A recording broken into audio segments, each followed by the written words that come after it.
ยินดีต้อนรับทางเข้าสู่ภาคที่ 3เกี่ยวกับการค้าทางอิเล็กทรอนิกส์สำหรับผู้บริหารเมื่อทานจะเปิดห้างค้าออนไลน์นั้นทานจำเป็นต้องได้กาเกี่ยมหลายๆอย่างก่อนที่ทานนั้นจะเริ่มเหตุการขายได้และการกาเกี่ยมดังกล่าวนั้นมันจะรวมไปถึงหลายๆกลุ่มไม่ว่าจะเป็นผู้สนองลูกค้าพนักงานรวมไปถึงตัวทานเองฉะนั้นในภาคนี้เราจะมาซอยทานตอบโจทย์ความคาดหวังของกลุ่มคนเหล่านี้และมาเบิ่งว่าท่านจำเป็นต้องได้กาเกี่ยมตนเองคือแนวใดซึ่งในภาคนี้พอเราจะมาชี้ให้ท่านได้เห็นถึงความต้องการความจำเป็นและความคาดหวังของบรรดากลุ่มลูกค้าทั้งหลายเหล่านี้เมื่อพวกเขานั้นเข้าไปห้างค้าออนไลน์เพื่อซื้อสินค้าจากท่าน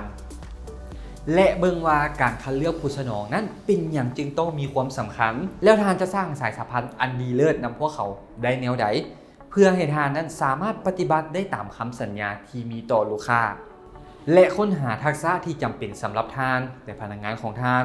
เพื่อเฮ็ดให้การค้าทางอิเล็กทรอนิกส์นั้นประสบผลสำเร็จและหน้าที่ที่ท่านนั้นต้องได้เฮ็ดในแต่ละขั้นตอนของกลไกการเฮ็ดการค้าทางอิเล็กทรอนิกส์